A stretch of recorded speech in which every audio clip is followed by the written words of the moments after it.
It's usually on the upper right, I believe. And also on not on my end. I don't see it anywhere. We can ask people to mute, so see if that works. All right, let's begin. And if you could mute your speaker that's down in the bottom left, you will have an X over it when you mute it.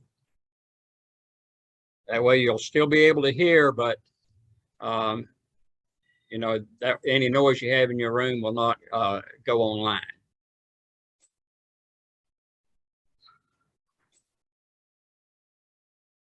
All right, let's go ahead and begin. First of all, I'm glad everyone could join us on our Zoom. This is the first time that the Guilford County Genealogical Society has done this, other than just having our meetings. But as we know, everybody's getting more comfortable with Zoom now because of COVID. And also most of our members are from out of state. So we've got to build on our Zoom so we can get more out of it. But we've done other things as far as on our group to try to prepare and go online. Over the last several years, we've moved all of our journals, which we have 169 that go back to 1974, online in a members only section that we've added to our web page. And also we put the census on there from 1790 to 1860. And of course, if you've looked at that, in the 1850 for Guilford County, they also have the counties as well as state in that census, which helps quite a bit. We've got some other parts that we're going to be adding, but we're hoping to be able to get some pedigree on there. We've got quite a large group of pedigrees, but we've got to go through to clean it up, protect the ID in it, and we'll put that behind our member section to add a little more protection. The index, if anyone is looking to see if your names that you're looking for is in the journal, it's on the general web page. Then you can get to and look at it. And Larry has made it, then what Larry's been writing in the journals, he's made an extra effort so that we could put that index on there, and appreciate that, Larry. But our views that we've had whenever we went online, we added an online only, which seems to be popular. Many of you are using that, and it's $20 and it's working out great. Our other membership we have, you can get a copy of the journal mailed to your house, and we have it for $25. But over time, we may have to change a little bit on the journals going out. It's actually costing us, with this last increase we have, we're up to about $20 a year now added for online. And of course, we've only got a $5 difference now. So that, you know, that part may be increased over time, but the online deal at $20, it's a reasonable deal, we believe, and hopefully we'll keep adding to it where you can get more information. We've been talking with Larry Cates, and of course several of us are familiar with Larry and his work.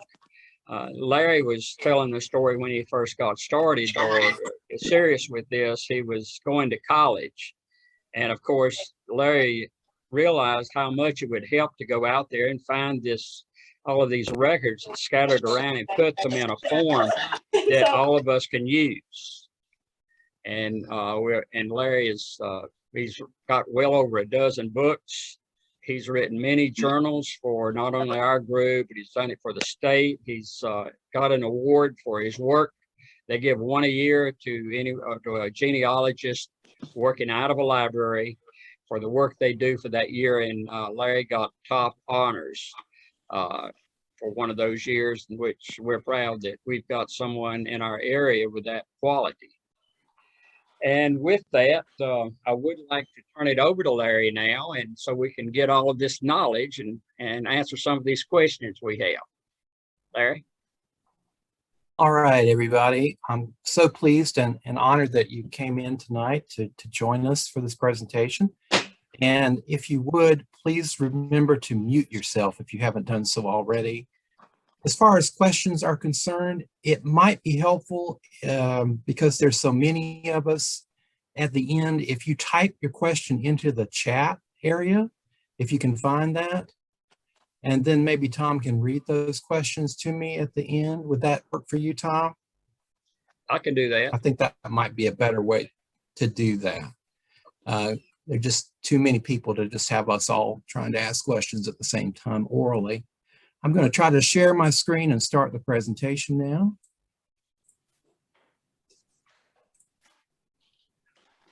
All right. Can everybody see my slide? You can see it, Tom, right? When you work with in the local history room like I've done for 15 years almost now, you realize that the people that are coming to you are rarely bringing in an easy or straightforward genealogical question. Folks only seem to bring us problems that they and everybody they know have been working on for the last 20 years to no effect. So that's kind of a sink or swim situation. The truth is we can't answer those questions completely all the time, certainly not without a great deal of effort. But we can often point out a strategy or a source that our clients haven't really thought of before. I'm hoping this presentation will give you novel approaches to some of your early 19th century problems. Although only 2 lucky members of the Guilford County Genealogical Society will have their 2021 queries answered tonight, I'm betting that nearly everybody who's joining us has a similar problem that they've been working on. And hopefully some strategy or other that I introduced to you tonight on one of these questions will trigger an idea of where you can go next in your research. Plus, I think if your research is focused on Guilford County, you may learn a little something about the vagaries of the records available for research here that you didn't know before, because every county has its unique characteristics and circumstances that are peculiar to it. Guilford County is no exception. And when you've worked with it for a while, that's when these little eccentricities of the counties make their appearance. If you happen to be one of the individuals whose question that I answered tonight, if you're one of those 2, please reach out to me using my work email that you see on the screen, larry.cates@highpointnc.gov, and I'll happily send you the notes for your particular query because I wrote them up in detail. Now, it might help to think in general terms about why we have so many problems with our research in the decades leading up to 1850. So here are some crucial reasons. 1, rare vital records. Now our ancestors lived in the South. Therefore, we have a dearth of vital records from the early 19th century to help us with our research. Our dominant Christian denominations here rarely kept such records, and the government itself certainly kept no systematic records of birth and death. The records that we find relating to such events are purely incidental, and they are concerned with ancillary legal matters to which the birth or the death itself is relevant. They were not created because the government had any interest in the event of the birth or the death. Civil records of marriage do exist, but they are incomplete, to say the least, because the marriage bond in North Carolina was not the only way to get married. Maybe half or more of the people who got married in the early 19th century here in North Carolina never interacted with state authorities to solemnize their union. They only interacted with their minister, and that was enough. Marriage licenses were not required in this state until 1868 for you to have a valid marriage. Inadequacy of census enumerations. This applies to the entire country. Federal census records were not concerned with individuals, but with households prior to 1850.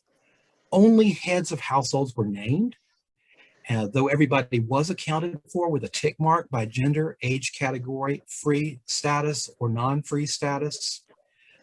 Also, free people of color had a separate section in some of the census records. The primary interest of the federal government in the population was for purposes of economic potential, taxes on individuals and wealth, manpower, conscription if the need arose for military purposes, and political representation. So numbers, numbers, numbers. Individual identities were of little concern at that early date. So that leaves us scratching our heads, looking at these tick marks, trying to figure out who was living in different households prior to 1850 using the census alone. Mobility. People were very much on the move in the early 19th century because new land was opening up to the west in vast tranches over several decades. And there were new opportunities to start again and recreate oneself in the West. Therefore, many of our antebellum ancestors, particularly those with few local resources or opportunities, can be hard to track because they're keeping on the move. And then legal invisibility. There are forebears who often only appear in records to the extent that they owned property or had state-mandated responsibilities or private contracts to fulfill. There are always those categories of ancestors in any period that were subsumed under the legal personhood of another person. And they could be, that could be for several reasons. Maybe they were poor, isolated, and law-abiding, and therefore they show up only very rarely in the public records. They could be women whose legal identity is subsumed under a man in their family, either their husband or their father or brother or guardian. Enslaved people whose identities were subsumed under the master who owned them. Minor children or young men barely starting in life. Given the inadequacy of some of the other records that we've mentioned, such folks can be extremely hard to track. Still, there are certain records, categories, it's easier to find these people in than others. So for many of our pre-1850 research problems, superficial or preliminary research, the kind of research that you can typically do on a website like Ancestry.com or some of the others, MyHeritage, will often prove inadequate. Yet so many of us are totally focused on digital database level research that we can use a search box to get into. Remember that old quip, the definition of an insanity is doing the same thing over and over again, expecting a different result. And a lot of us are doing that. We're going to the same old searches on the same old sites, hoping that something new is going to pop up to help us get through a brick wall we've been working on for years. And although new resources are appearing on these websites from time to time, that approach is usually not very productive. The answers to our problems usually lie in out-of-the-way places, in eyeballing page after page of unindexed records, in examining published books of records that have been abstracted and indexed for us, but not digitized because they are protected by copyright. And they usually come from collecting multiple records from different sources, identifying them as pertaining to our focus individual or family, and then analyzing everything we've collected as a whole to come to a conclusion, so that little pieces are not so little when you bring them together to form the parts of a puzzle. There's not usually that one knockout record in these difficult situations that's going to answer the question, but a whole bunch of little records put together into a puzzle may answer, or at least give us a very good idea of what the answer is. So don't minimize the value of what you find. Keep it, collect and categorize it, treasure it. Try to bring it together into a larger picture. It will mean more to you later on than it did as an individual piece of information. So I'm going to start with my first example. This question came to us from a woman in Kentucky. We are considering making a road trip to Guilford County for the purpose of researching my husband's second great-grandfather, Richard Taylor. The only reference I have to said county for Richard is that he married Zella Phibbs on the 24th of August, 1842. By 1850, he and his wife have removed to Grayson County, Kentucky. Grayson is a burned county. Surviving records begin in 1896. Richard and his family may have been in North Carolina up to 1848, according to the birthplaces listed for their children in the 1850 census. Their known children were Miles Anderson, and there's some dates for each of these, Samuel Richard, Margaret Jane Bartlett, Mary Abigail, and Edward Owen Taylor. There's our first question. Where to start? Well, here are images of the 1850 and 1860 censuses of Casey County and Grayson County, Kentucky, respectively, where this family ended up, even though they started in Guilford County. And the lady neglected to mention that they were in Casey, not in Grayson, 1850. So I really had to work hard to find that one. I believe the name was garbled in the way that Ancestry indexed this record, which made it difficult to find. I wanted to get Richard's age, obviously, and verify the other details about his children and where they were born that she provided me. Below is or to the side here, is the marriage bond that my inquirer was referring to. The bondsman in 1842 in Guilford County for their marriage was somebody named George M. Heath. Now, why did I point that out? Well, bondsmen can be relatives of either the bride or the groom, but not always. And what they're doing is taking a sort of legal risk for the groom, saying this marriage is about to take place, and we're going to say that it's going to be a legal marriage. And if it turns out that it is an illegal marriage for any reason, both the groom and the bondsman are responsible for paying the penal sum of the bond, a huge amount of money for contracting an illegal marriage. So usually there's some kind of connection between the bondsperson, the bondsman, it's always a man, and the groom, the person applying for the bond. Another thing I did here was to check nearby pages of the Kentucky censuses for other surnames I recognized of people from Guilford County. We know that many times our ancestors did not migrate alone. Those who migrated with them were often kin, but I found no one. I also determined that there were no wills or estate records that proved a father for Richard Taylor in Guilford, which is what this woman is aiming to find. I examined all that existed for the Taylor surname, both the wills and the estate files. As we'll see, though, some of them were pertinent to the question, even though they didn't answer the question. So it does pay to take notes do a comprehensive probate survey for a surname and a location and take notes on every either will or estate file that is associated with that surname. Now, one great piece of information came from the questioner, and that is the list of the names of the children of Richard Taylor in Kentucky. I generated a list of marriage bonds for the name Taylor, whether the Taylor was the groom or the bride or the bondsperson, for Guilford County, and I noticed some coincidences that captured my attention, particularly here, Edward Taylor marrying Mary Owens the 21st of November, 1818, with Hezekiah Pitchford, the bondsman, and Elizabeth Taylor married James Miles, 11th of June, 1850, with James Brown, bondsman. Why did that capture my attention? Because the names Miles and Edward and Owen were all names given to sons of Richard Taylor in Kentucky.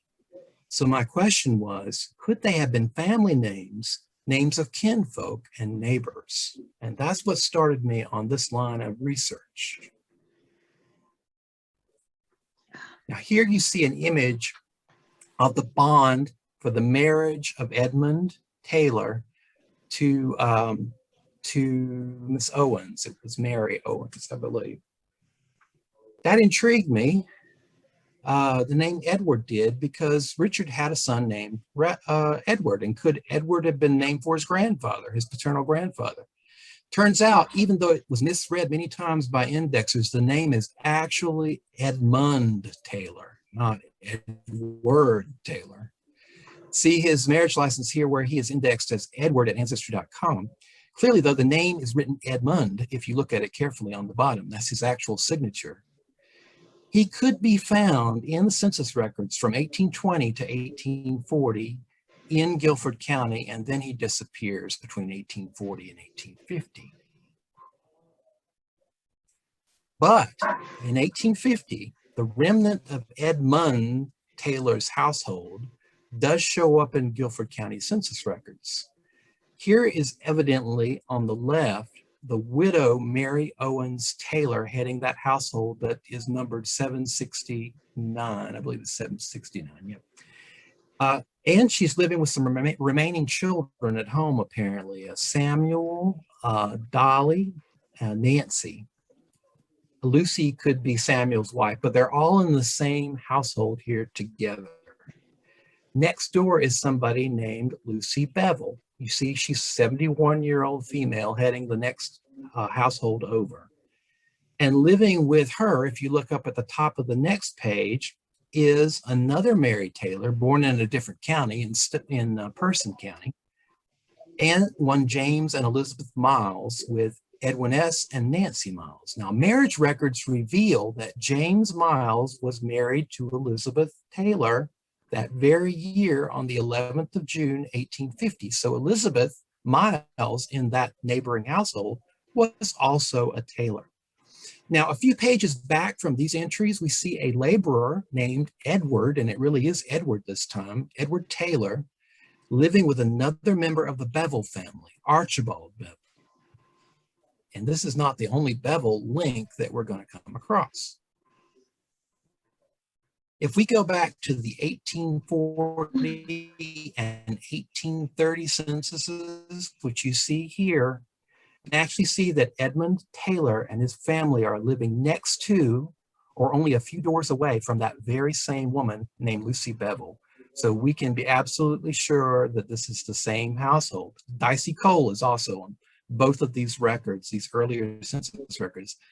A search of newspapers.com also actually shows an entry in the Greensboro Patriot in a list of letters to be picked up from the Greensboro Post Office in 1851. And this piece of mail was either addressed to one of two men. It could be either one of them, Samuel or Edward Taylor. So that links the man living with his mother, assumed mother, Mary, in 1850, Samuel Taylor, with the man living with Archibald Bevel, Edward Taylor, that very year. We also know that our Richard Taylor in Kentucky named two sons, Samuel and Edward. So even if the putative father we're suggesting wasn't named Edward, but rather Edmund, which he was, there seems a good chance Richard did have a brother named Edward. The ages of Richard, Samuel, and Edward in 1850 fit into Edmund's family, as there were three sons born between 1820 and 1830, according to the 1830 and 40 censuses that we see here. The family owned little to no real estate, which would explain why we're having such difficulty pinning Richard's family down. Don't let anybody convince you that the pre-1850 censuses are useless. They, along with tax lists, are actually quite useful in establishing a neighborhood if the list is not alphabetized. They are also helpful for testing who might fit into a family, not by gender, or not by gender or age category. And there's the census consistency, but I analyzed the ages of the sons and compared them across the years, the putative sons of Edmund Taylor. There's a little bit of discrepancy on the age of Edmund and his wife, but I know it's the same family because of the proximity to the Bevel and Cole households. Now, even though there is no estate file for Edmund Taylor, there are very small ones for Mary in 1856, and for each of her alleged sons, Samuel and Edward Taylor, both of whom died in 1862. Samuel Taylor's estate was administered on by William R. Pearson, but Pearson's bond was secured by Archibald Bevel, the very man that Edward Taylor was living with in 1850. Samuel owned just 11 acres on Mayor's Fork. Edward Taylor's administrator was William E. Bevel, and Bevel's securities on the administration bond included Archibald Bevel again and James H. Brown. Clearly, there's a strong Bevel link with this particular Taylor family that keeps reappearing over and over again. That's a pattern. Now, when Mary Taylor died in 1856, she died before the two younger men, her sons, we believe. James Miles was appointed her administrator, which suggests that the James Miles who lived next door with Lucy Bevel in 1850 was indeed Mary's son-in-law, the one who married Elizabeth Taylor in 1850. Administration on an estate for someone who died to handle all the affairs of the estate, settle up all the accounts, and divide what was left among the heirs. That was usually granted to the next of kin or the chief creditor. That is the person to whom the estate owed the most money. And so that's usually to a family member, actually, or a trusted individual that the family designates that they want to do that service for them if the creditor doesn't take over.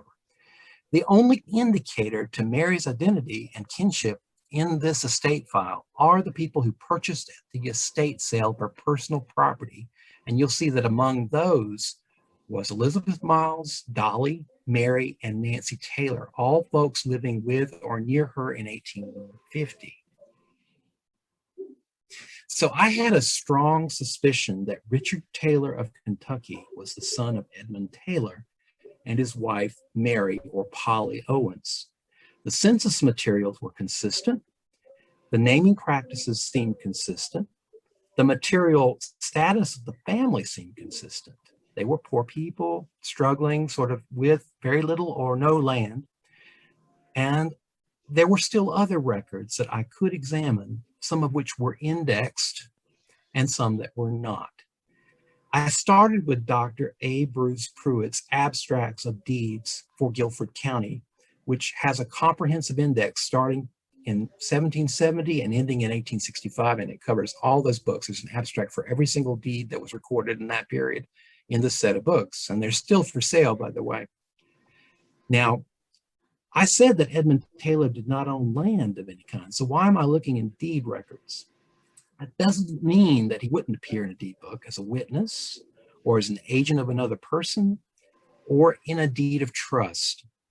Now, poor people frequently had to put up their personal property to secure debts they were owing others. And that's precisely what happened to Edmund. Just look at these three deeds of trust. Such deeds involve three parties. There's the party of the first part who owes the money. That's Edmund Taylor in this case, in all three cases. The party of the second part, the trustee, who is empowered to hold and sell the pledged property if the debt isn't paid over a period of time. And the party of the third part, the person or persons who are owed money. Now, in each of these three instruments, ranging over 3 years from 1841 to 1843, Edmund Taylor is the party of the first part, the debtor. He owes some of the money to Archibald Bevel. Once again, the Bevels are coming into this. And in one of the deeds, he pledges his part of a corn crop grown on William Phibbs' land that he raised in partnership with his son, Richard. Do you see that? I've underlined it. Okay, guys, we lucked up. We had no proper expectation that any deed of trust executed by Edmund Taylor would mention his son, Richard Taylor.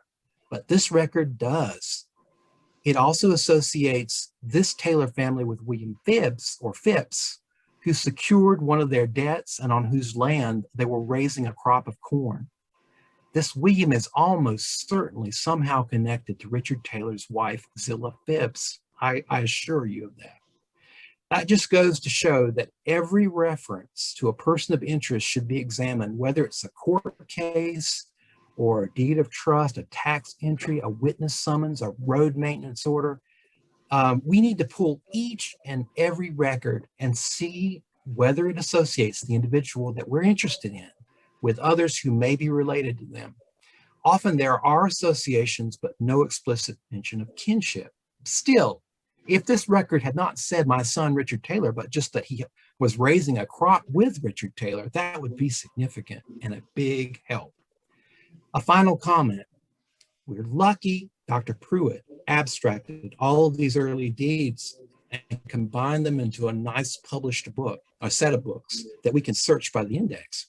That's because there was no requirement for registers of deeds in North Carolina to index any instrument that had to do with personal property like this.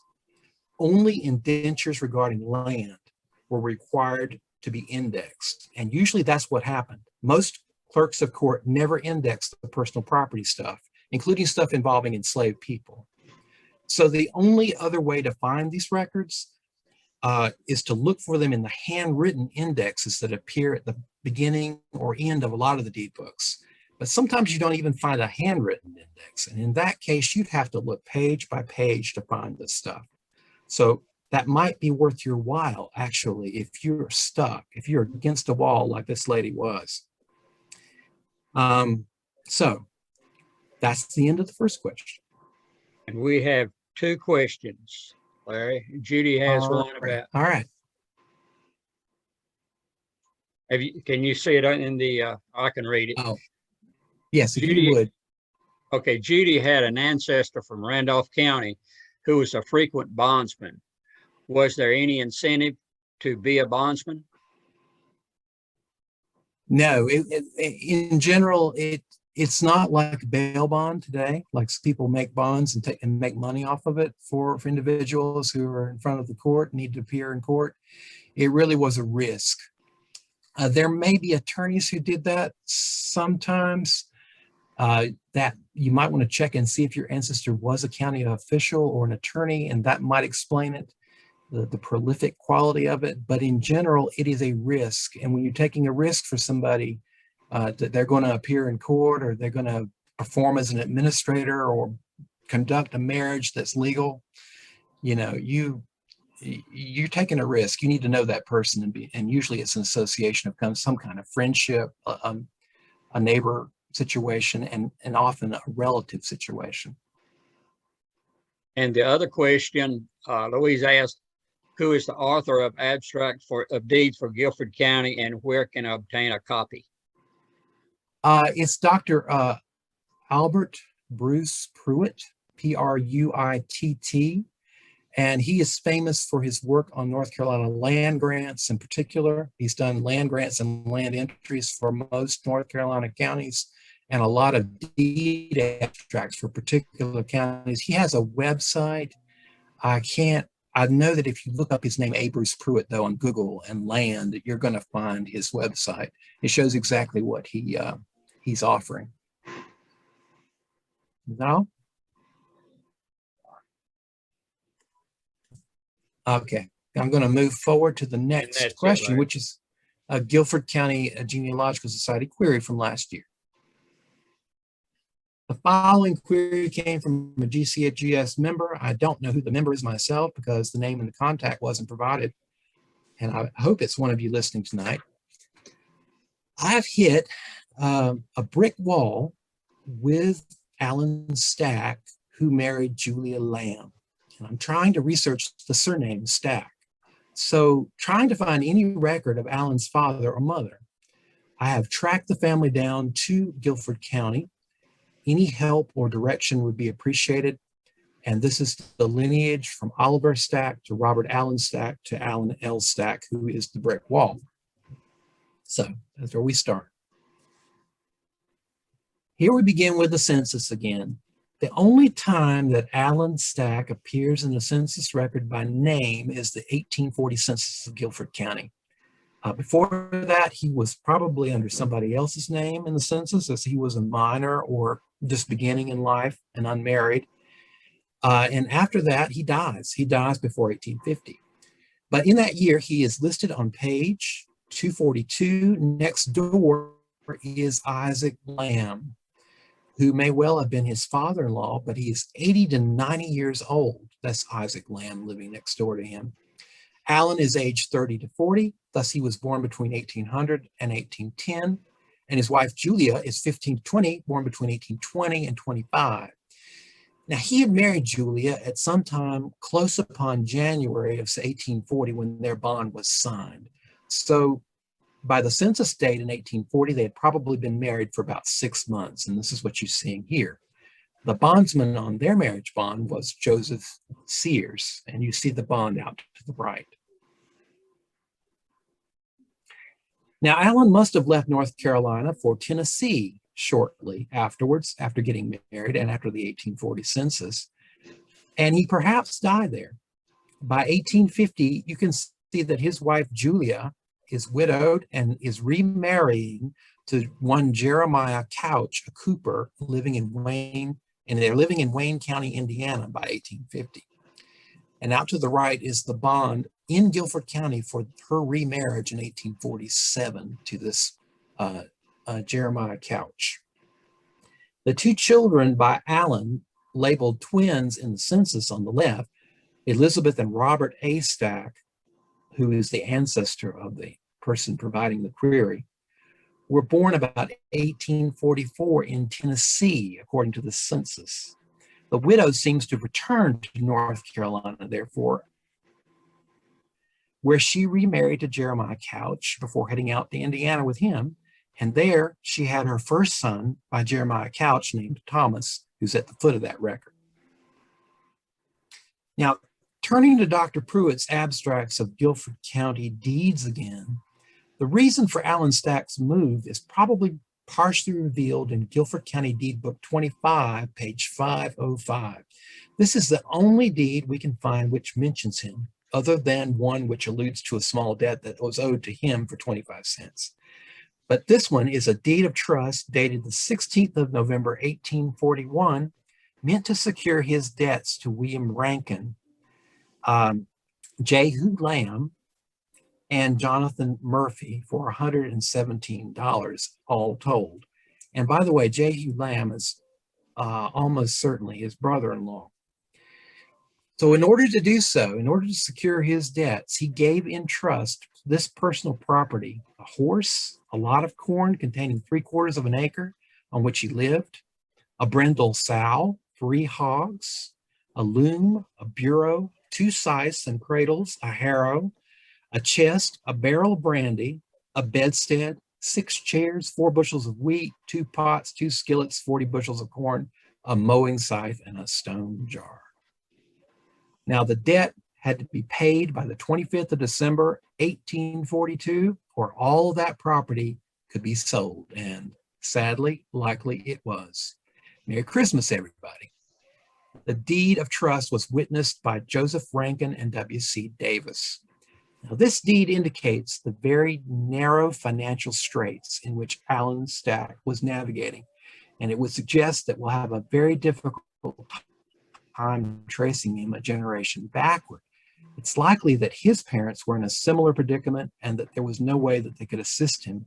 The family's lack of substantial property leaves us with few ways to clearly identify them. If there is little to no property, there is little chance that a list of heirs will appear anywhere. But references to Allen prior to 1840 are hard to come by, but I do need more information to connect him to other Stacks and people intermarried with Stacks so that I can establish a pattern of association and possible kinship. In all likelihood, some court records would refer to him, but none after 1820, when he would have been an adult, have been abstracted by anyone or indexed and published by them. So if we wanted to get into those, we would have to scan each page for his name and the names of other Stacks. And believe me, I've done this before many times, and it's proven to be very, very helpful because those court records are extremely useful. Worth your while if your back is against the wall once again and you don't have anywhere else to turn. Sometimes you have to do some really hard work. And in fact, if you do that, you should collect every Stack name that you see, not just Allen Stack's name, because you don't know who's related to him and you don't know who's not related to him. Anybody you see could be, and you need to connect to him. So you need to make a note of what you see. You don't want to go back and have to go looking for it again when you need it. In this case, I didn't have that much time, so I thought of some other sources that have been published by the Guilford County Genealogical Society. I did 2 things. I looked at the road dockets that we have published, which show who worked on which roads when. Now, there's one set for the mid-1820s and another from the mid-1830s to the 1860s, but we've only abstracted and published from the mid-1820s and mid-1830s to date. We hope to do more in the future.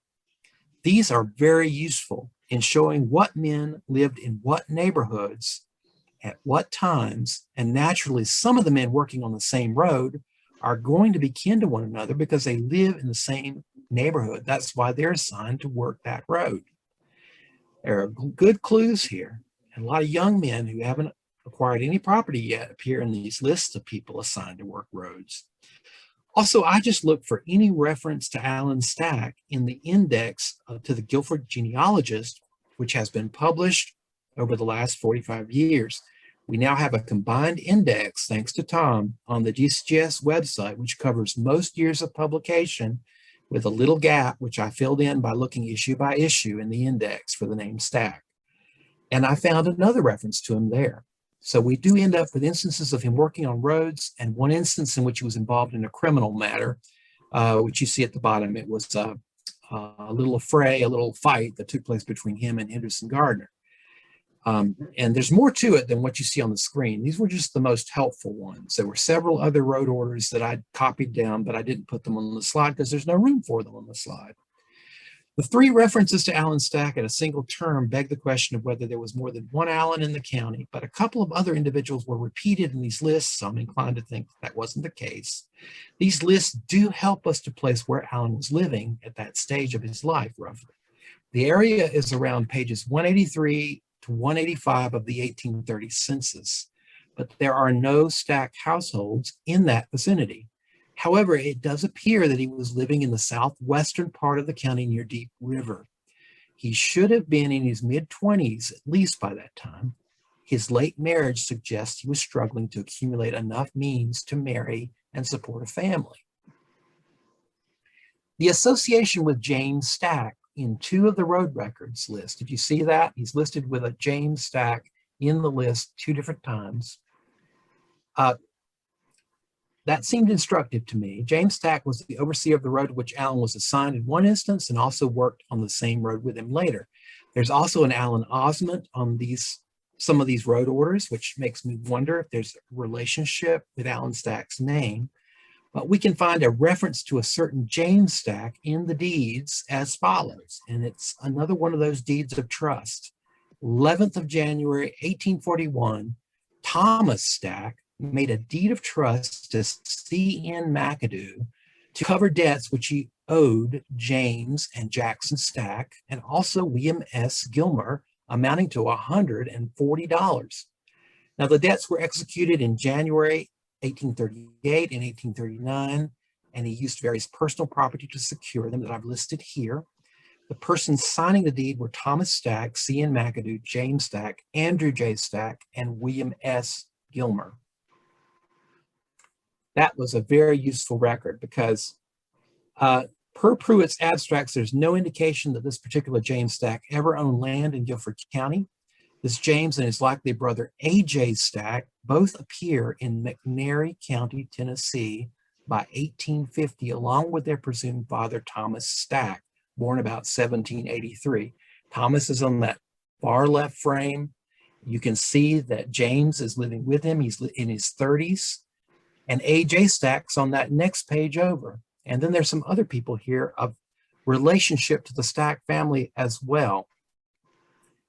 A.J. has just recently been married and owns a bit of land. He's listed on an adjacent page.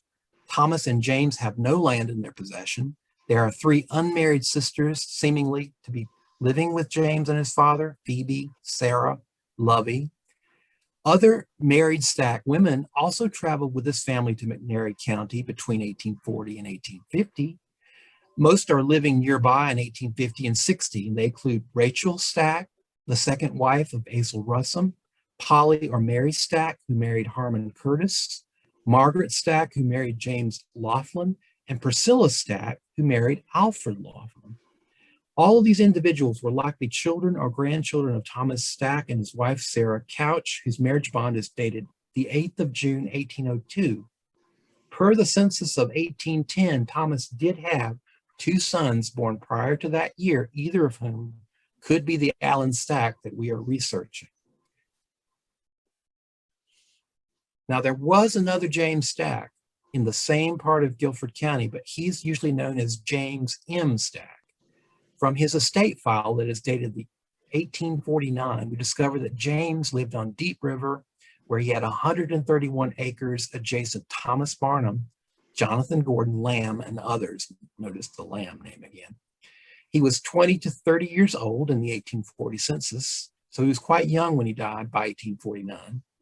An earlier deed in 1828 by which he bought part of this land from Henry Ledbetter states that he came from Stokes County originally, not Guilford. His widow is identified as Ruhama, in keeping with the deed above, and his children are listed as Charlotte, John, Dolly, Lavina, Cicero, and William H. Stack, All of these children were minors at the time that he died. Jeremiah Stack was James M. Stack's administrator, and Jeremiah was living in Davidson County. Because he owned land at the time, it seems certain that this James M. Stack is the individual who was assigned to be the overseer of the road from Nimrod Chester's Crossroads to the Forks in 1832. Only landowners were usually assigned as overseers of roads. Anybody could be assigned to work the road, but usually the overseers were property people. So Allen Stack was serving on the road under this James M. Stack, not the other one that we found in Tennessee. Who was this James M. Stack's father? Because he came from nearby Stokes County, according to the earliest deed that he executed in Guilford in 1828, because his administrator was Jeremiah Stack from neighboring Davidson County, who also had connections to Stokes, which is later Forsyth County. The southern part of Stokes became Forsyth in the late 1840s. It seems very likely that James M. was the son of Levin Stack, the brother of the aforementioned Tennessee Thomas, the one who was an older man in McNairy County. Levin lived much of his life in Stokes, and Levin married the first time in Guilford County to Lovey Thomas. Later, he married in 1842 again to Priscilla Dean, a much younger woman. The 1850 census of Forsyth County indicates that Levin owned no land. So here is another cash-strapped father whose children are difficult to trace due to a lack of inheritance records, but nevertheless, it's pretty clear from the 1820 census that Levin had only one son born before 1810, and due to his marriage date of June of 1809, it's unlikely he had any sons older than Elijah Stack, who was born about 1810. That's probably the one son said to be 10 to 16 in the 1820 census of Guilford County. He's almost certainly the Elijah Stack, wagon maker for the railroad, born in 1810, listed in the 1850 census of Guilford with a birthplace, Stokes County, North Carolina. It literally lists his county of birth in the 1850 census, as it does for many people who lived in Guilford County in 1850. That's one of the great boons we have here in Guilford, is that 1850 census that gives counties of birth, not just states of birth. Also, this Elijah's oldest child at home in 1850 is named Levin. So once again, the oldest son of Levin was almost certainly Elijah. There's not a lot of room for our Allen Stack in this family. Sometimes you work a bit by process of elimination from better documented families or differently documented families with the same name. Now, the only other brothers of Thomas and Levin, as taken from their father Elijah Stack's will that you see here in two pieces, top and bottom, in 1791, were David and Elijah. At first glance, one might assume either could be Allen's father, but Elijah moved away to part of Anson County that later became Union County early in life. He was living there from the time he married, and he had no children born before 1810, according to the census records. He later moved to Tuscaloosa County, Alabama, where he died in 1859 per the 1860 mortality schedule of the census. David, on the other hand, remained in Guilford County and died in 1821. He left an estate file which lists all of his children, and Allen is not among them.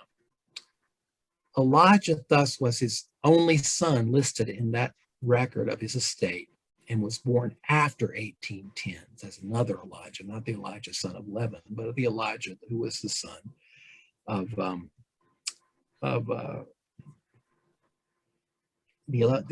Elijah. This is Elijah the third, I guess.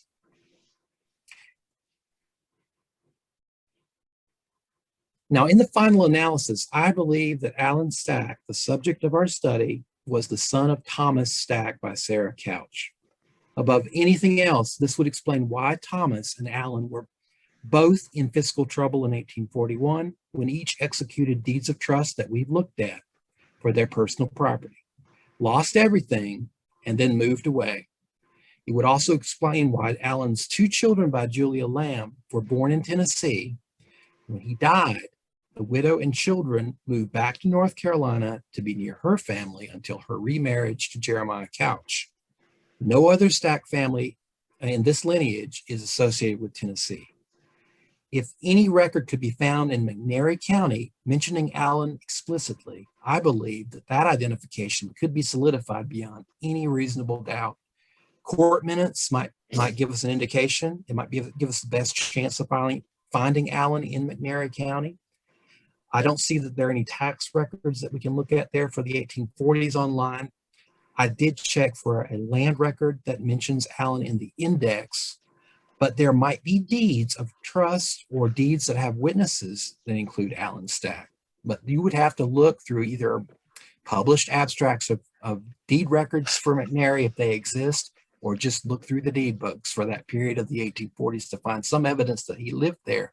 But if you do find it, I feel that that is absolutely as close to proof as you're going to get. By the way, all the McNairy County material that I checked is freely available on Family Search to registered users to search, just as you would if you went to the courthouse or the Tennessee State Archives. You cannot just plug in the name in a search box, however, but you can check the grantor grantee indexes and then look up the book and page. As you see here, those little cameras to the right of the index to deeds to McNairy and the deed books, those little cameras are your links to the images of the actual pages of the deed books from McNairy County. You can look at them from home. And that's true for most localities in the United States on Family Search. All from home or the convenience of a local family history center or affiliated library like mine. For most places, you can look at the records. Ironically, the appearance of Allen Stack on the same Guilford County road crew with his probable cousin James M. Stack is a bit of a red herring. But following James, or the idea of James, did lead us to the likely father of Allen Stack. Now, in this exercise, a common migration route with other family members proved dispositive. We also used better documentation of other branches of the family, including different geographical associations, an estate record, and those pesky pre-1850 census records to eliminate alternative branches as the origin of this Allen Stack. So once again, early censuses are not useless, are they? And now we can move on to the third if there are, or we can stop for questions. Should we stop for some more questions? Yes, we got it. We got several. Edward Miller wrote, does anyone know anything about John Smith that married a Catherine Shelley in 1770s and brought land in the Shelley, near the Shelleys, Adam Peter, in the 1770s and 1780s, I guess, looking for where it could be located at. I don't have any information on that. That's probably going to be call and find some research on later, I would think, wouldn't you? Yeah, exactly. Probably good on it. And you had several, and I have another one, let's see, that's similar, and I'll open that one up. And I had several questions on, let's see, were the men working on the road paid, or was it an obligation due to their residence? It was not paid work. It was an obligation of citizenship, basically, of living in the county. It was like corvée labor in a way. And another question, how far back are road docket records available? As far back as 1700s? Well, it could be. The thing is, if you look at court minutes, frequently they will include road assignments in the court minutes themselves. But some counties kept separate dockets of road records. Like Guilford did for this period of time that we've been talking about. Some of those dockets are missing. So the detail on the individuals assigned, for example, is probably missing for the late 1820s to the mid 1830s because there's no docket that it survives at the state archives for that period of time. But I would say you couldn't check the court minutes prior to that to see if road assignments are explicitly there prior to that. At some point, they probably are going to be, but there are also probably some missing dockets prior to 1823 or whatever it is, when the first docket that we have picks up. I'm frustrated because I know there were Orange County. I do a lot of work in Orange County on my family, and there were road dockets for Orange County, but they do not survive. You can also check a set of papers, however. They are loose papers, not bound volumes. A docket is a bound volume as opposed to loose records. And there are collections of loose papers related to road assignments and other road-related records that you can look at the state archives. They're in their own category under miscellaneous, I believe. Stuart Dunaway has published a lot of those, but he has not indexed them thoroughly, and he tends to just not to include all these road assignments. He's more interested in not so much the people working on the road, but where the road ran and what was close to the road. All right. And also another question was, in the road maintenance records, what does it mean to be in the room, quotations, of John Doe? It means in the place of. So one road overseer's duties are ending and another one is taking his place, filling his room. That's what it means. All right. And another question, and this is towards the end of this last presentation. These hard copy documents that can be looked through page by page, where are they kept? Can anyone view them in person? I think you answered part of that already. They're either kept on the local level in the courthouse, and for deeds, for example, they'd be in the Register of Deeds office. But most of them have been microfilmed, imaged. These volumes have been the court minutes. The original documents in North Carolina are the state archives, but they've been imaged, they've been put on microfilm. And now for most of that stuff, not all of it, but most of it, you can look at it on Family Search because the images from the microfilm have been converted to digital images that you can access. Now, some of those collections, due to the licensing arrangements they have with the archive that owns them, they cannot open up to everybody at home. You have to go into a Family Search facility, Family History Center at a local LDS church. There's one in Greensboro and there's one in Winston-Salem. Or you can come to an affiliate library and see most of the things that are locked. And they're just certain states and jurisdictions where there are a lot of records that they've imaged that cannot be viewed at home. Virginia is one of those. Some Midwestern states like Indiana, a lot of New England states, there are records that you cannot view from home. You have to go either to an affiliate library like ours, or you have to go to a family history center to see them. But that's still great. You don't have to travel to the state where the records are located to look at them. All right. And I had another one from Angela for, it says McWilliams, anyone, and we need a little more information. If you could type that to us, Angela. I didn't see you on the list of participants, or I would have emailed you. And up to now, that's it, Larry. Okay. So we'll go on to the third question. Our second lucky person submitted this query last year. Again, I don't know your identity, though. I'm going to leave you in a bit more doubt than in the prior two cases. That just goes to show that absolute answers are not always immediately possible in difficult situations.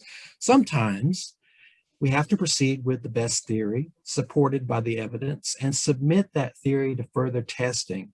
Maybe newer, better evidence will appear and wipe out some of our theories.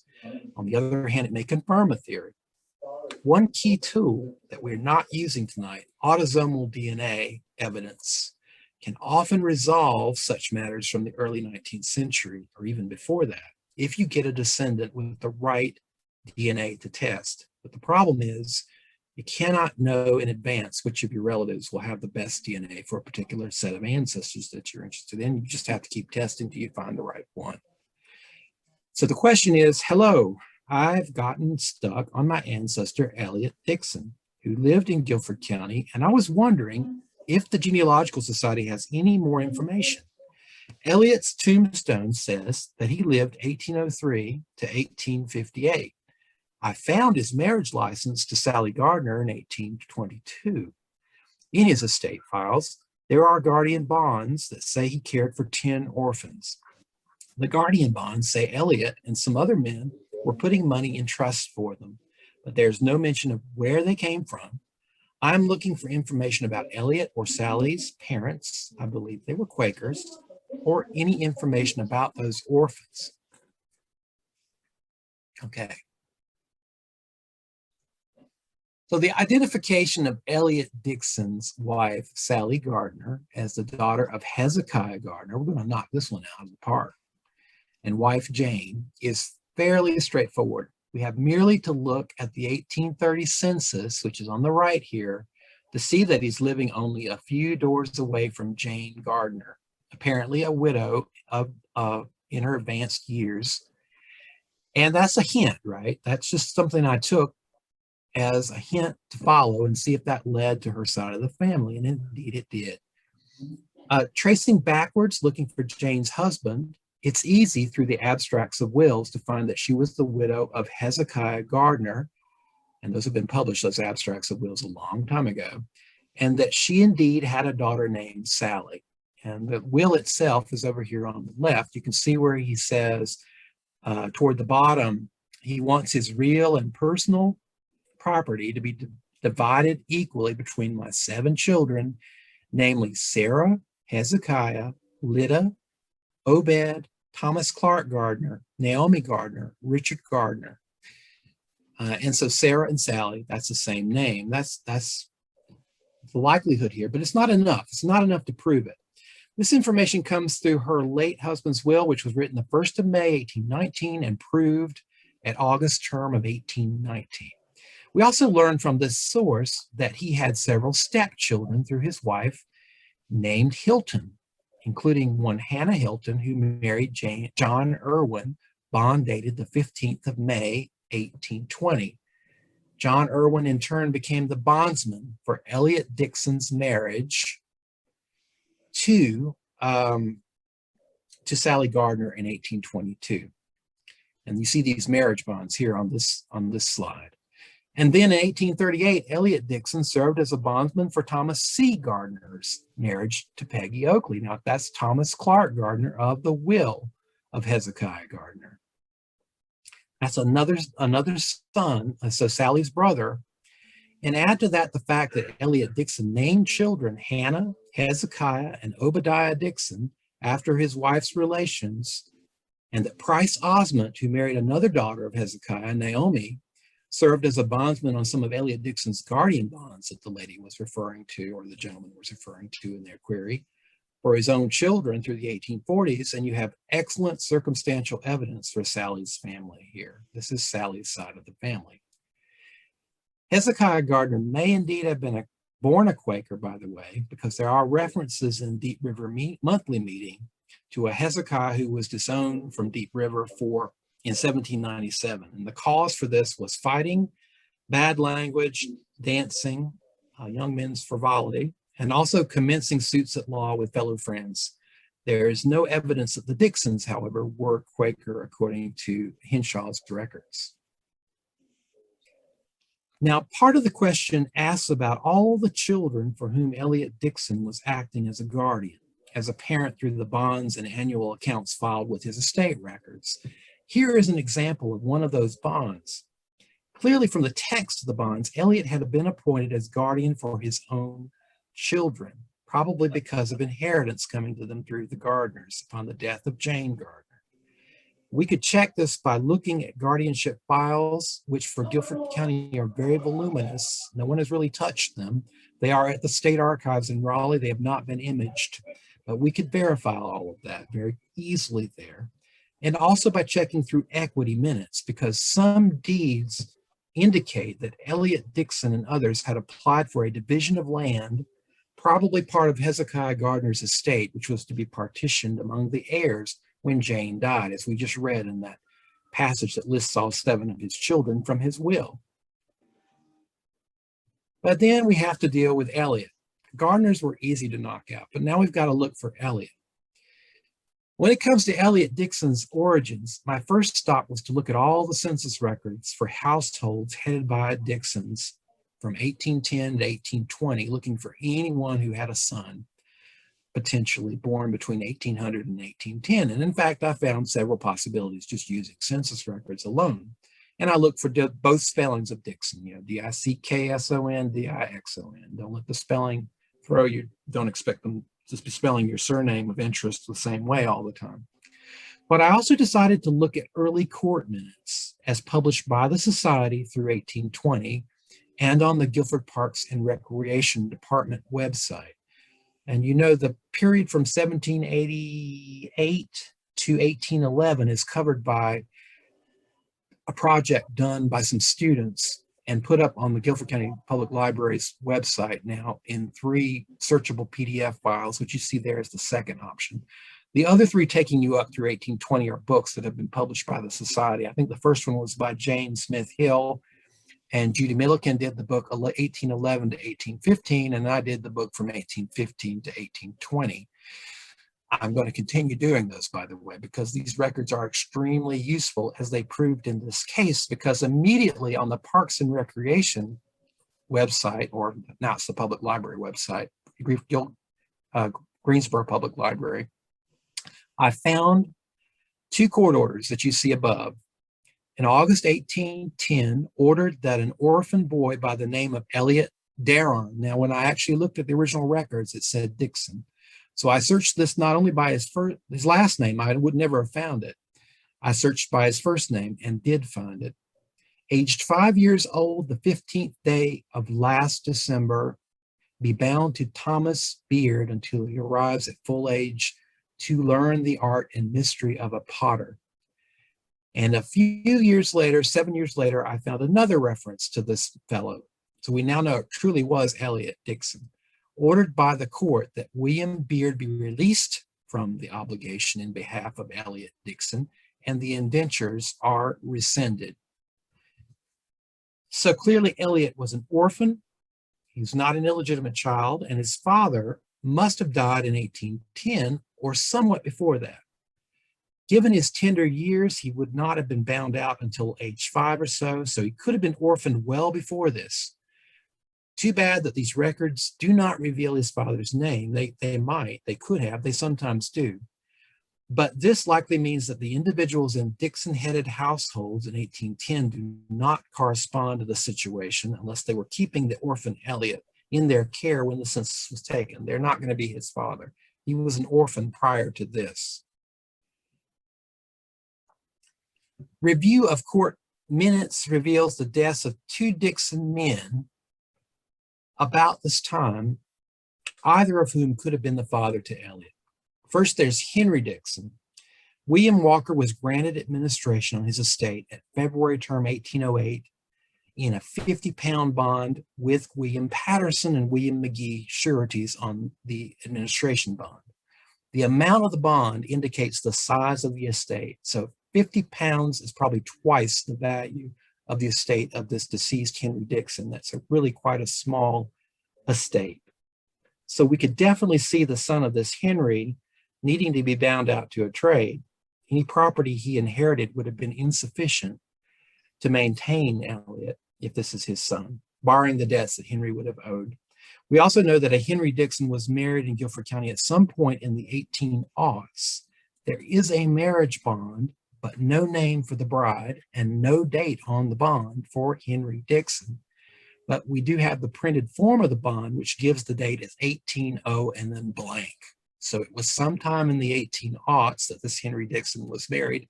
No name for the bride and no other details, no specific date for the bond. But Abraham Taylor was the bondsman, and that is important.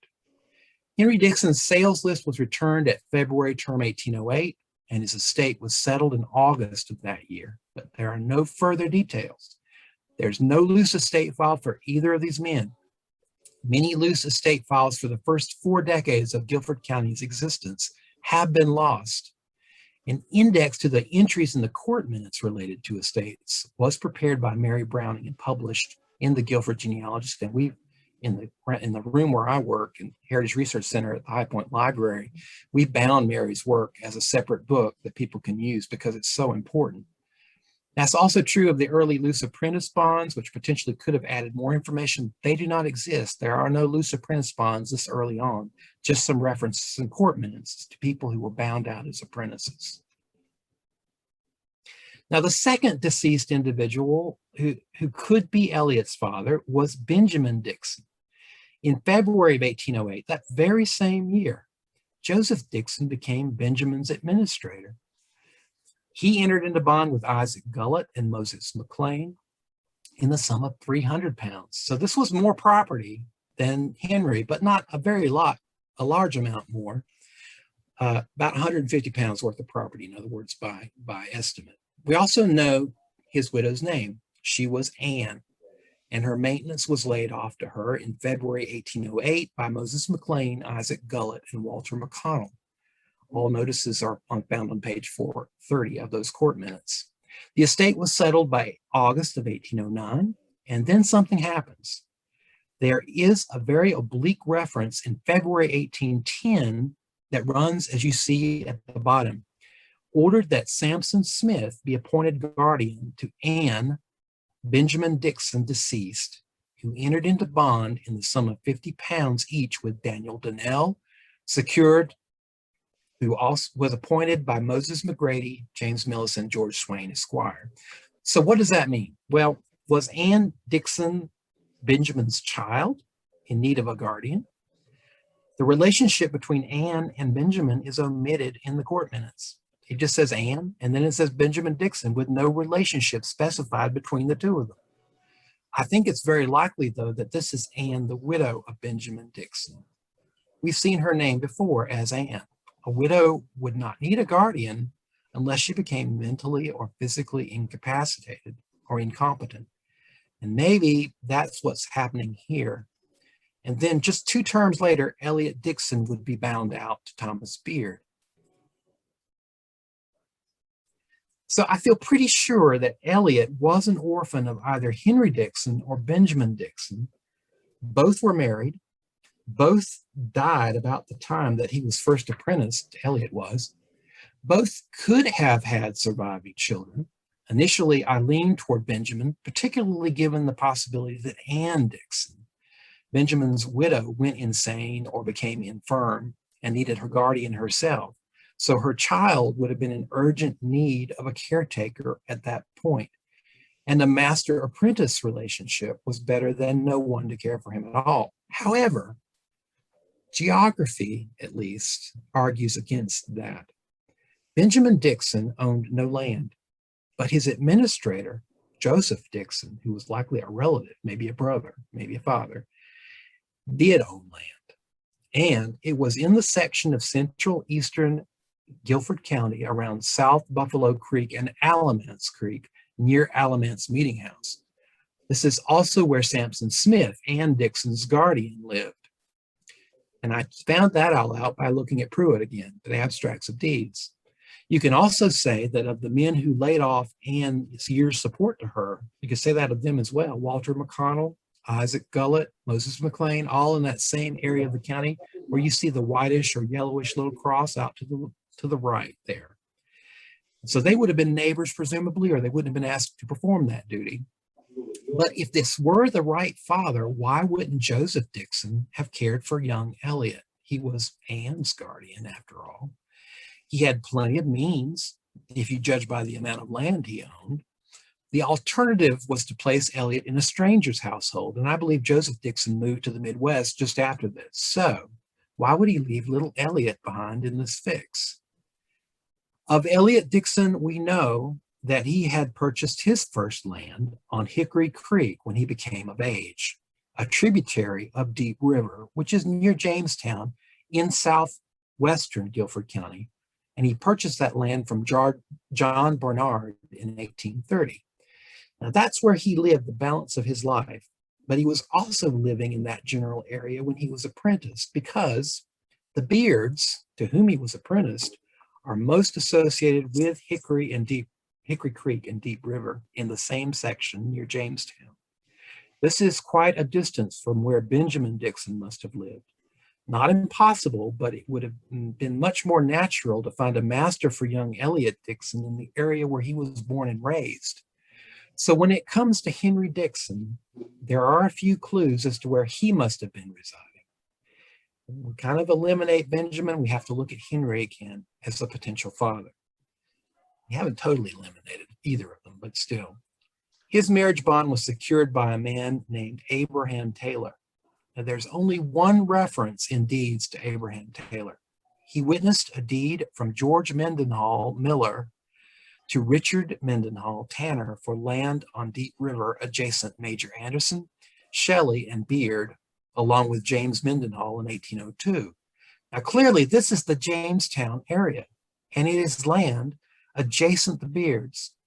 Abraham Taylor also appears in the 1800 census, and the neighbors in that list would suggest the same location. Also, Abraham Taylor was the bondsman for the marriage of John Walker to Grace Taylor, 30th of September, 1799. There's some possibility, given that William Walker was appointed Henry Dixon's administrator, that Dixon may have married into the Walker or Taylor families.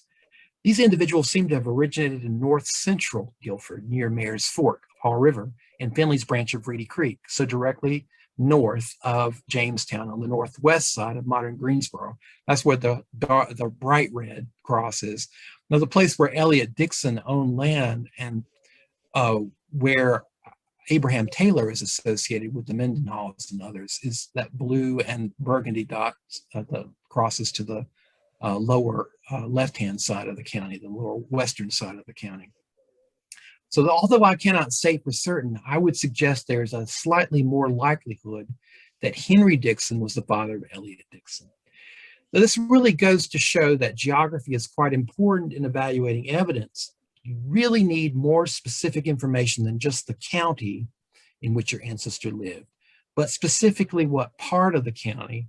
That way you can see whether others you suspect relate to them were in the same part of the county or not. You can see whether you might need to expand your research into neighboring counties that are nearby and into which ones. Would there be any way to prove any of this?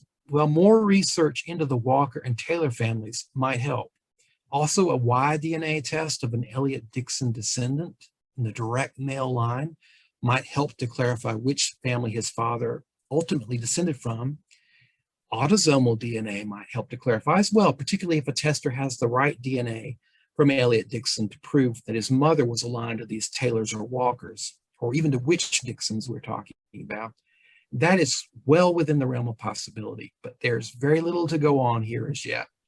This might remain an area of uncertainty for quite some time. But we did get the gardeners straight. So when dealing with obscure early 19th century situations, I've employed several methodologies tonight and provided sources in these three examples. I've made comprehensive use of the states and will records for the surnames involved. A canvas, a complete survey of those for the particular surname you are interested in can help you enormously.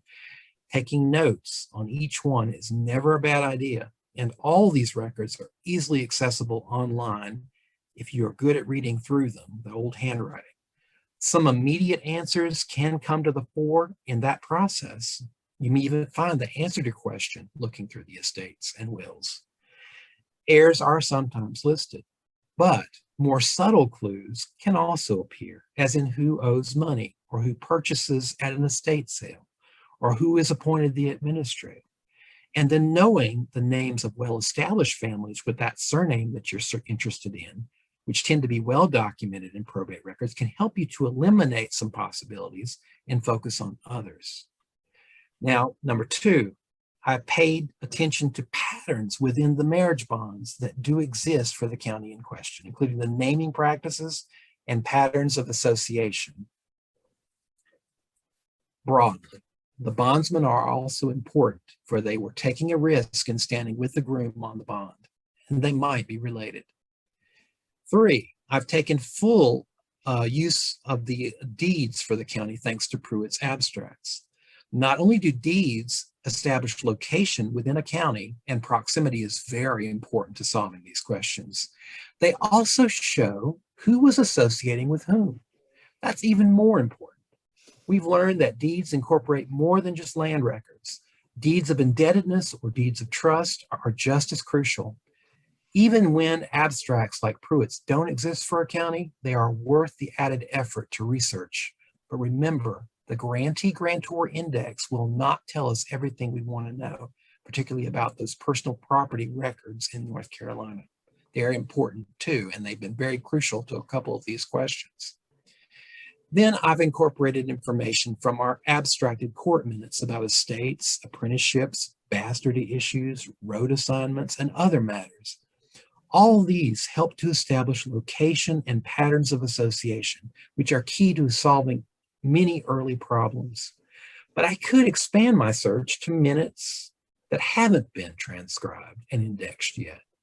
In other counties where lots of loose or dismissed court papers like bonds, summons, complaints, answers, indictments, witness tickets, depositions, those can be even more helpful than the minutes in solving issues about obscure families. The minutes are just the digest of what happened in court on a given day. The papers, however, include lots of what happened before and after the court case was heard, some of which never even came into court, but was settled in front of a magistrate without coming to the county justices at all. They can answer questions like who was a witness in a case involving my ancestor, who signed a bond for his appearance in court and took a risk that he might not show up and they'd have to pay the bond, who made a complaint about him, who may have committed a crime against him and why, or vice versa, who made an allegation of slander or debt against him, or vice versa, and so on, who disputed land ownership with him or other goods. The theory is the people who are involved in court matters with your ancestor have a good chance of being related to them in some way. The more times they show up, the more suggestive the connection is. They're certainly his neighbors, but some of them could be closer than that. And the more of them you identify, the better. I've conducted searches of the index of the Guilford Genealogist, which has incorporated a lot of material for this period from a variety of obscure sources that you might not find easily any other way. And the indexes online have helped tremendously with that, but I even am willing to look through individual issue indexes for that period that's not up there yet. I've made careful analytical use of census materials for the pre-1850 period, comparing them with later census records and using them to establish location in dialogue with deeds and neighbors. And I keep the vagaries of Guilford County records in mind, the unique aspects of those records, such as what has been published and what has not been published, what records are missing, like the earliest court minutes and wills from the 1770s, and all the superior court minutes before the 1850s, all those are missing. A lot of early loose estates and other loose court records are missing for Guilford County. And then what records are uniquely available, like the road dockets from the 1820s forward that we've been talking about. They can also help you to plan your research strategy, knowing these little details in a methodical and realistic way. Research in this period is challenging, but far from impossible. And don't forget the possibilities offered by DNA that we just mentioned. Even with very poorly documented families, DNA can provide the clues to bridge the gap, at least on the level of a good working theory. 200 to 150 years ago is well within the range of DNA to be productive. Don't let anybody tell you otherwise, because I've proven it over and over again. And finally, you can see why the Guilford County Genealogical Society is publishing the records it is, like court minutes, abstracts of all the estate files, so you can see not just who the heirs are, but who the enslaved people were, the debtors, the purchasers, the guardians and creditors were at a glance, the road dockets, and the obscure late recorded deeds. The guardian records at the state archives are also on our agenda to publish. All of that is crucial for solving these issues. If we don't do it, who will? That's why it's also important to support your local genealogical society. This is hard work. It costs something. It must be supported, and the cost is minimal if each interested party chips in. I encourage you to join whatever local genealogical group will help you, particularly if they're active on the publishing end, and if they're generating new knowledge to make it easier for you to do your research. That will pay enormous dividends over the years, as it has for me. And now I guess there might be a few more questions there, Tom. Sure is, Larry. Are the signatures on the marriage bonds the actual signature of the bridegroom and bondsman, or are they the signature of the official keeping, in parentheses, and maybe copy in close parentheses, the marriage bond? Almost all of them are original signatures, and original signatures are crucial to establishing identity sometimes when you have multiple people of the same name. A marriage bond is an easy way to get an original signature of someone you're interested in, particularly if you want to compare it against another signature. You have to verify identity. would a bond of 500 pounds, et cetera, be actually deposited somewhere, or would it be a liability to be paid if the obligation is not met? It's a penal sum for if the obligation is not met. No, you didn't have to pay it up front and hold it. And a comment and then a question on this. Walter McConnell was also a bondsman for my 4 times grandfather, David McGittamy. Mispronounced that. Sorry about that. Do you have any more information about McConnell? Thanks. I think that was probably on an earlier one. Yeah, I don't. He wasn't the focus of my research. I believe he's looking towards the bondsman and how to find information for the bondsman. Probably be searched the same way as you would others. Yeah, I think you need to investigate whether this person is just helping out because they're friendly and helpful and they're a neighbor and have the trust of the party involved, or whether they have a connection. It always pays to see who their wife is, who the children are married to, who their mother is, and see if there's any kind of connection to your family, because there very well might be. But it's not always the case that there is one. And if I'm not right on that, John, just send me another text, a chat on this, and I'll correct it. And Dawn Dixon, that you were talking about earlier, thank you so much. Would James Millis be involved in Benjamin Dixon's legal documents, and later in Elliot and his children's be a sure connection? It would certainly be something worth searching out, but it may not be significant. It may or may not. That's the best I can do with what I've got. And also in this other one, I didn't slide it up for me. Another statement: James Millis Jr. also married one of the Elliot's daughters. Oh, married Elliot's daughter? Elliot Dixon's daughter. Yeah, that might explain. Yeah, that might explain the whole that was association. Dawn that submitted that one. Yeah. And wow, thank you. This is a comment from Louise. Wow, thank you for so many suggestions on how to proceed. I'm just starting out and I feel it confusing. People like you really help me to find how about how to navigate these webs. Sorry about that. Need more glasses, don't I? Well, but Louise made a good comment to you, Larry. With you're most welcome. And if you guys, particularly if you live here in North Carolina and you have a problem like this that you want some consultation about, feel free to contact me or come visit me. Probably at the library. Probably a good idea to make an appointment. But we do have the means and the staff to meet with people one-on-one for about an hour if we set it up in advance. And you've got several other comments too. Everyone appreciates that, Larry. Lots of good information. Thank you so much. Fantastic presentation. And thanks. This was very helpful. And Larry, as always, you've helped us out many ways, not only looking up, but you've given us good support in our genealogy group and pointed us in the correct direction several times. And I certainly appreciate it. And Larry, your email. Do I need to give my email? What's your email? Is Larry.Cates, C-A-T-E-S, Larry.Cates at highpointnc.gov. Actually, I can go back to the first slide where it's written. It's there underneath here. All right. And something you did mention, Larry, was the link that you have to YouTube with some of your past tapes. I think they're great. You cover a lot of information. Yeah, we have a YouTube channel, and this is going to go up on the YouTube channel if you know somebody who might be interested in viewing it after the fact. It's called Heritage Deep Dive, D-I-V-E, Deep Dive. And there are about 12 videos, and there are more coming.